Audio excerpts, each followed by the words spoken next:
నమస్తే, welcome to I news నిల్సోని. ఆంధ్రప్రదేశ్ పర్యాటక రంగంలో సరికొత్త విప్లవమా లేక సంస్కృతిని పతనం చేసే వ్యూహమా? ఇప్పుడు ఇదే అంశంపై ఏపీ వ్యాప్తంగా ఒకే రకమైన చర్చ నడుస్తోంది.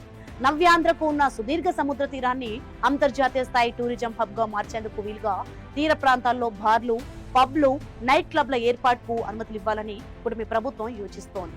ముఖ్యమంత్రి చంద్రబాబు నాయుడు విజన్ కు అనుగుణంగా వస్తున్న ఈ ప్రతిపాదనలపై అధికార పార్టీ నాయకులు హర్షం వ్యక్తం చేస్తుంటే స్థానిక ప్రజలు మాత్రం, మహిళా సంఘాల నుండి మాత్రం వ్యతిరేకత వ్యక్తమవుతోంది.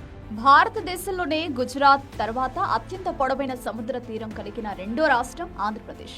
శ్రీకాకుళం జిల్లా నుంచి తిరుపతి జిల్లా వరకు ఏకంగా 9 తీర ప్రాంత జిల్లాల్లో 974 కిలోమీటర్ల మేర ఈ సుదీర్ఘ తీరం విస్తరించింది. అయితే ఇంతటి అద్భుతమైన సముద్ర తీరాన్ని అంతర్జాతీయ గ్లోబల్ టూరిజం హబ్ గా మార్చాలనే లక్ష్యంతో ప్రభుత్వం కొత్త పర్యాటక విధానాన్ని తీసుకొస్తుంది.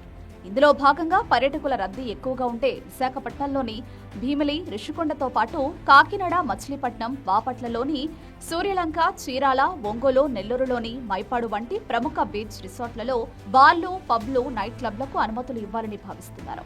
అంతర్జాతీయ పర్యాటకులను, ఐటీ ఉద్యోగులను, యువతను ఆకర్షించేందుకు లైవ్ మ్యూజిక్ ఈవెంట్లను కూడా నిర్వహించేలా ప్లాన్ చేస్తున్నారు. ఇవి సాధారణ నివాస ప్రాంతాలకు దూరంగా కేవలం బీచ్ రిసార్ట్ పరిధులకే పరిమితమయ్యేలా నిబంధనలు రూపొందిస్తున్నారు.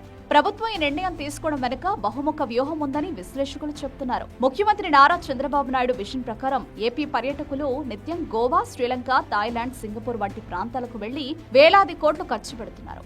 అదే వస్తువులు ఇక్కడే కల్పిస్తే రాష్ట్రానికి ఆదాయంతో పాటు హోటళ్లు, రవాణా రంగాల ద్వారా స్థానిక యువతకు వేలాదిగా ఉపాధి అవకాశాలు లభిస్తాయి. ఇప్పటికే చీరాల, ఒంగోలు, మచిలీపట్నం వంటి తీరాలను మౌలిక వస్తువులతో సుందరంగా తీర్చిదిద్దిన ప్రభుత్వం ఈ సరికొత్త ఆకర్షణలతో పర్యాటకాన్ని నెక్స్ట్ లెవెల్ కు తీసుకెళ్లొచ్చని తెలుగుదేశం నాయకులు బలంగా సమర్థిస్తున్నారు. ఆంధ్రప్రదేశ్ ప్రభుత్వం గోవా తరహాలో సముద్ర తీరంలో బార్లు, పబ్బులు, రిసార్ట్లు తీసుకురావాలని ఒక నిర్ణయం తీసుకుంది. దాన్ని మేము స్వాగతిస్తూ ఉన్నాం. ఎందుకు స్వాగతిస్తున్నామంటే మత్స్యకార యువత, అలాగే అక్కడుండే ప్రజలు ఎంతో కొంత ఉపాధి పొందుతారు. అలాగే మన రాష్ట్రం కూడా కొంచెం అభివృద్ధి చెందుతుంది. టూరిజం డెవలప్ అయినట్టు కూడా టూరిజం కూడా డెవలప్ అవుతుందని మేము భావిస్తూ ఉన్నాం. గవర్నమెంట్ ఒక మంచి నిర్ణయం అయితే తీసుకున్నారు. ఏమిటంటే సముద్రం తీరాన రిసార్ట్లు, పబ్బులు కట్టడానికి అనుమతి ఇచ్చారు. అలాంటివి మంచిదే అని నా అభిప్రాయం. కానీ ప్రభుత్వ వాదనతో స్థానిక తీర ప్రాంత ప్రజలు, మహిళా సంఘాలు ఏకీభవించడం లేదు. మా పల్లెలను, పట్టణాలను అశ్లీలతకు, అసాంఘిక కార్యకలాపాలకు నిలయంగా మారుస్తారా అంటూ వారు తీవ్ర ఆందోళన వ్యక్తం చేస్తున్నారు. గోవా లాంటి నైట్ లైఫ్ కల్చర్ రావడం వల్ల ప్రశాంతంగా ఉండే గ్రామాల్లో శాంతి భద్రతల సమస్యలు తలెత్తుతాయని, నేరాల రేటు పెరిగే ప్రమాదం ఉందని భయపడుతున్నారు. బీచ్ లో మందు షాపులు పెట్టమని ఎవరు చెప్పాడు? ఎవరు గవర్నమెంట్ చెప్పాడు? ఆడవాళ్ళు బోల్డ్ ఇబ్బంది పడిపోతున్నారు కదా, తాగేసి చాలా చండాలంగా వచ్చి మగవాళ్ళు చేస్తారు. ఆ గవర్నమెంట్ చెప్పినాడు కాడికి ఒక్కొక్కడికి. కూటమి ప్రభుత్వాన్ని ఒకటే చెప్తున్నాం. ఇప్పుడు అసలే మనం చూస్తుంటే బైపాస్ పక్కన బెల్ట్ షాపులు ఎన్నెన్నో చూస్తున్నాం. అక్కడ చూస్తున్న పరిస్థితుల్లో మన యాక్సిడెంట్ అయ్యి ఎంతో మంది ఇంటికి వెళ్ళకపోతున్నారు. అదే షాపులు బీచ్ లో పెడతారంటే అక్కడ ఉన్న వాళ్ళందరూ ఏమైపోతారు? అక్కడ ఎన్ని దారుణాలు జరుగుతాయి. దీన్ని అయితే మేము వ్యతిరేకిస్తున్నాము. ఇలాంటివి పెట్టడం గవర్నమెంట్ మంచిది కాదు. టీడీపీకి ఎంతో దెబ్బ తగులుతుంది. బీచ్ల్లో కూడా మద్యం షాపులు రాత్రి 10 వరకు నడుపుతామని, ఇది అనేది మంచి నిర్ణయం కాదు. ఎందుకంటే మన ఉత్తరాంధ్రలో వైజాగ్ బీచ్ ఒక ప్రత్యేకత ఉంది.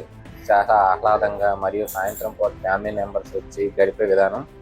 అఫ్కోర్స్ వాళ్ళు గోవా ఆ తరహాలో చేద్దాం అనుకుంటున్నా అది ఒక పాశ్చాత్య సంస్కృతి కలిగిన రాష్ట్రం. అది మన విశాఖపట్నం బీచ్ సాక్స్ క్యారిడార్లో వైన్ షాపులు పెట్టాలని మన ప్రభుత్వం తీసుకున్న నిర్ణయం సరైనది కాదు.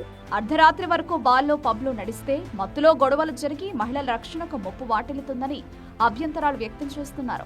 రాష్ట్ర ఆర్థిక పరిస్థితిని మెరుగుపరచడానికి పర్యాటక రంగం ద్వారా వచ్చే ఆదాయం ఎంత ముఖ్యమో స్థానిక సంస్కృతిని, ప్రజల భద్రతను కాపాడడం కూడా అంతే ముఖ్యం.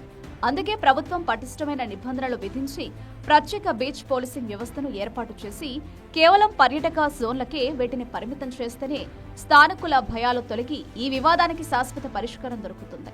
పర్యాటక ప్రగతికి, ప్రాంతీయ సంస్కృతికి మధ్య నడుస్తున్న ఈ సరికొత్త చర్చ రాబోయే రోజుల్లో ఎలాంటి మలుపులు తిరుగుతుందో చూడాలి. ఆర్థిక అభివృద్ధిని కాంక్షిస్తూనే ప్రజల సెంటిమెంట్లను గౌరవించేలా ప్రభుత్వం ఎలాంటి అడుగులు వేస్తుందనేది ఆసక్తికరంగా మారింది.